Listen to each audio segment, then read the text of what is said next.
Welcome to the Deep Dive, where we cut through the noise and really try to deliver the most compelling insights from the sources you share with us. Great to be diving in. Today, we're looking deep into a really high-stakes issue from Kenya. It involves a major national public health initiative. One that promised universal coverage, which is huge. Exactly. But it quickly got tangled up in some, well, astonishing financial allegations and a very public, very internal government dispute. Yeah. So we're going to unpack a specific account today. It lays out quite a dramatic story policy ambition, these startling claims about public money, and some surprising splits right at the top levels of power. And it really does offer a fascinating look, I think, into how complex these public policy decisions can be, especially when there are, significant finances involved. Huge finances. And you see these different narratives emerging even from within the government itself. It highlights that delicate dance between a big vision, how you actually execute it, and, of course, the scrutiny of public funds. Right, so let's unpack this first part. Our source starts by detailing this foundational commitment. It was made in a manifesto promising to significantly improve Kenya's existing National Hospital Insurance Fund, the NHIF. What strikes you as the core of that initial promise, the bit that really set expectations? Well, what's absolutely crucial, I think, is that commitment wasn't just sort of tinkering around the edges. It was about expanding access fundamentally. Okay. The promise was to make NHIF genuinely available to every Kenyan. That's a big step towards real universal health coverage. It wasn't just a minor adjustment. It felt like a societal promise, equity and health. And it wasn't just about access, was it? The manifesto also tackled affordability head-on. That's right. The source mentions a specific financial pledge, cutting the monthly payments pretty significantly, from 500 shillings down to 300. Which is a 40% cut. That's tangible. That makes a real difference for ordinary people trying to access healthcare. Absolutely. But it seems it went even further for the most vulnerable, those without income. It did. And this is really key to that comprehensive vision. Beyond cutting costs for contributors, there was this profound commitment to cover people with no income at all. So they'd be included without paying anything. Exactly, without any personal contribution. And that really speaks to the breadth of the initial reform idea. Tackling access, tackling equity. It set a very clear, very high bar for what health reform should look like. Inclusive, leaving no one behind, essentially. Okay, so a powerful, popular commitment. Steps were obviously taken. Our source mentions a former cabinet secretary, someone previously in Rhodes, was brought in to chair the NHIF board. That signals serious intent, right, to reform the existing system. It does. It suggests they were putting weight behind it. So what was their initial strategy? How did this board plan to meet those ambitious goals? Well, the board's approach, as the source lays it out, seems pretty pragmatic, actually. Okay. It was about strengthening and improving the existing NHIF system, making it work better, more responsive, more efficient, more reliable for Kenyans. So enhancing the current setup, not replacing it. Precisely. Building on what was already there. And crucially, they put a price tag on this vision for reform. And that cost, especially when you think about national health coverage, seems, well, relatively modest. The source says around 800 million shillings. Yeah, 800 million shillings, which, look, it's still a lot of money, but in the context of transforming a national health insurance fund. It seems focused. Exactly.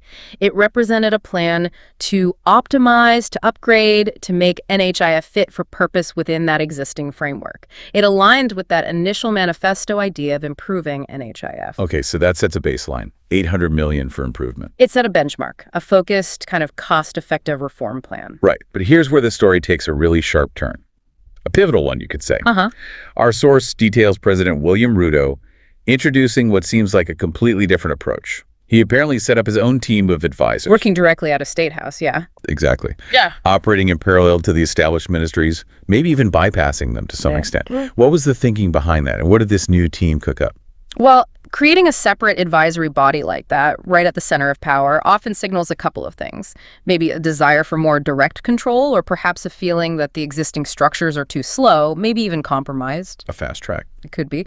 Or just a different direction entirely. And this new team, operating somewhat independently, they developed the concept for the Social Health Authority, the SHA. SHA. So not an evolution of NHIF. No, this was pitched as a complete overhaul, a totally new beginning for health insurance. And the president had a stated reason for this radical shift. He did. According to the source, he argued that NHIF was, quote, bad. He cited a lot of fraud and essentially declared it beyond repair. Needed a complete change, not just reform. Wow, that's a strong condemnation of the existing system. From a policy angle, what are the pros and cons of just scrapping something versus trying to fix it? That's the million-dollar question, isn't it? Or maybe the billion-dollar question here. Huh, quite possibly. The appeal of starting fresh, especially when you throw around words like fraud, is that you promise a clean slate, a chance to root out inefficiency, maybe corruption. It can look decisive politically. But the risks. Huge risks. You lose institutional knowledge, existing infrastructure, maybe public trust built over years. It implies the problems are so deep they just can't be fixed incrementally. And creating that separate advisory team also hints that maybe the vision being pursued wasn't quite the one originally laid out. Okay, so SHA is presented as this clean slate, a revolution maybe. You'd expect a different price tag, obviously. But the source indicates drastically different, is putting it mildly. What was the proposed cost for SHA? How does it stack up against that initial $800 million? Right. So the estimated cost for the Social Health Authority, the SHA, was 104 billion Kenya shillings. 104 billion. Billion. Yeah. Just let that sink in for a second. Compare that to the 800 million shillings proposed for reforming the existing NHIF system. The maths is staggering. It's over 100 times more. It's a massive leap. Astronomical. As someone who looks at public policy and finance, what immediate red flags does a jump like that raise, especially for something meant to reduce the burden on people? Well, an increase of that sheer scale, it just immediately throws up a whole host of critical questions. It's not just about the money itself. It points to a fundamentally different scope, doesn't it? Totally different ambition. A different scale, maybe a vastly different way of implementing it. You have to ask, is this massive increase genuinely necessary for the same goal of universal health coverage? Where's the justification? Right. The value for money question. Absolutely. It demands really rigorous proof of efficiency, cost effectiveness, and what the ultimate benefit to the taxpayer is going to be. And it puts immense pressure on transparency and accountability. You need to show you're working, basically. Now, this massive figure, 104 billion, apparently didn't sit well internally either. Yeah. The source reveals that Rigathi Gachagua, the deputy president, started having serious doubts, even though he supported improving healthcare generally. Right. He was initially on board with the broad goal. But this SHA project, with its huge cost, triggered alarm bells for him. What specifically set him off? This is where you see the internal dynamics really starting to fray. Gachagua wasn't just observing. The source says he started getting feeders. Feeders, like internal intelligence, whispers. Yeah, essentially inside information, tips, confidential details circulating within government. And these feeders were suggesting that the SHA, quote, was a scheme to rip off the people of Kenya. Wow, that's incredibly strong language. It's a profoundly serious claim. It suggests deep concerns about the project's real motives, maybe its execution, even before anything became public. It implies a suspicion of, well, malfeasance right at the heart of this major initiative. And Gachagua didn't keep these suspicions to himself, according to the source. He claims he went directly to President Ruto. Confronted him, yeah. With a very specific, very direct question comparing the two plans. What was that question? It seems like a key moment. It really does. Gachagua's question, as the source reports it, was incredibly blunt. He basically asked, my brother, if the board of NHF is saying they can reform the system at 800 million, why do we need a new system costing about 104 billion? Straight to the point. Cuts right to the chase. Directly challenges the president on that massive cost difference and the whole rationale for ditching the cheaper option. It clearly signals a major internal disagreement taken right to the top. And the president's response?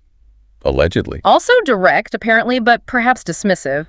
The source quotes it as, no, let we do it this way. No, let we do it this way, just like that. Just like that. What does that kind of abrupt shutdown suggest about the power dynamics, maybe the president's determination on this SHA project? Well, that response, no, let we do it this way, it's really telling, isn't it?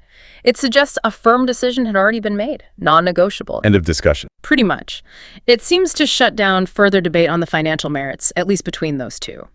It points towards a top-down directive, maybe a strong conviction from the president, or perhaps just a sense that the decision was locked in. And for a deputy president to have his challenge waved away like that. It highlights a significant power dynamic, definitely, and a clear clash in how they viewed the path forward. Chagua's account goes even further. He makes some very strong claims about how SHA was actually pushed through the system, not collaboratively, in his view. No, his perspective is that it was driven by pressure from the top, not consensus. He says it was forced and pushed by William R. He even mentions, as evidence, an MP supposedly saying something like, "We pass SHA for you." What does that imply? It implies a directive, doesn't it? Rather than an independent legislative process where lawmakers review, debate, and decide on merits. Yeah. If that's accurate, it suggests pressure being applied, which can undermine the whole idea of democratic checks and balances. It raises serious questions about transparency and public trust in how laws are made. And his personal assessment of the 104 billion shilling figure is just searingly blunt. He doesn't hold back at all. Not at all. He calls it, quote, pure theft of public funds, To theft. and goes on to call it the biggest ripoff in the history of the independent Kenya.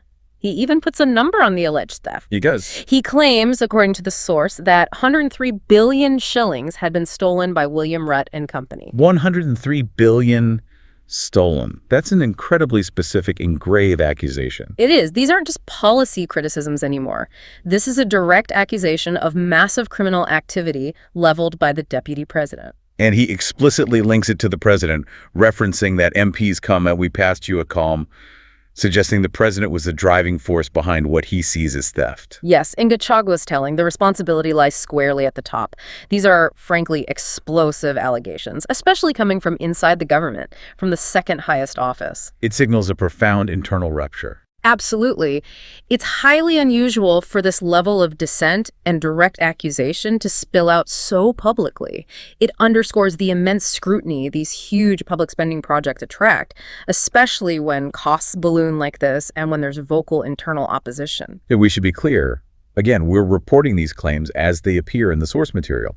From Gachagua's perspective, we're not validating them as fact. Precisely. But the political significance and the sheer gravity of such claims being made are undeniable. Okay, so this intense conflict leads somewhere. The situation apparently culminated in President Ruto deferring the health system implementation. A deferral, yes. And Gachagua notes this deferral was specifically for health. He found that significant. What comparison did he draw? What wasn't deferred? Well, this is a pointed comparison he makes. He highlights that while the health system, specifically the SHA, got deferred, other major government initiatives like the education system reforms or the housing program were not deferred. So in Gachagua's view, this selective deferral underlined the unique problems he saw with the SHA project, the cost, the process, the internal opposition he'd raised. It begs the question, why defer this one, the one facing such serious internal challenge and not the others? And finally, Gachagua makes his own stance crystal clear. He didn't just disagree quietly. He refused to defend the SHA publicly. A very public refusal. What exactly did he say? What was his justification for taking such an uncompromising position against his own government's initiative? It's a powerful moment described in the source. Gachagua reportedly said, "Give me a break. I cannot defer corruption." He claims he told the president directly, "Mr. President, excuse me, forgive me. I could not help you to defend SHA. This is outright theft." Outright theft. He frames it purely as an ethical refusal. Exactly. It's not presented as a policy disagreement. It's framed as a refusal based on fundamental integrity, linking the SHA directly to alleged corruption, even outright theft. To publicly declare you cannot defend a flagship government project for those reasons, that's a major statement. It really highlights the ethical tightrope officials can face when policy decisions become mired in allegations like these. And the potential consequences for government unity and public trust are immense when such conflicts erupt so openly. Wow, what an absolutely extraordinary deep dive. We've traced this journey from a widely supported promise to improve public health, A promise rooted in making things better for ordinary Kenyans. which then became entangled in this incredibly bitter dispute over just vast sums of money, from an 800 million shilling reform plan to a 104 billion shilling overhaul. And encountering such vocal, even explosive opposition from right inside the highest levels of government. The different perspectives laid out in our source really do underscore that constant tension, don't they, between setting ambitious public goals The often messy reality of implementing policy. and the absolutely vital role of oversight, transparency, and accountability in any democratic system. It's a stark reminder of how high-stakes policy can generate not just intense internal conflict, but also these severe allegations of impropriety that really shake public trust. So, As you, our listeners, reflect on this account, perhaps consider this. When you're dealing with major public initiatives, especially those involving massive sums, how do you ensure accountability? What happens when serious allegations and deep internal dissent emerge? At what point do you pause, reevaluate, or even halt a project? And what systems really need to be robust enough to guarantee that those initial promises made to the people are pursued with integrity and fiscal responsibility, not just ambition? That's definitely something worth mulling over. How do you safeguard the process when the stakes are this high?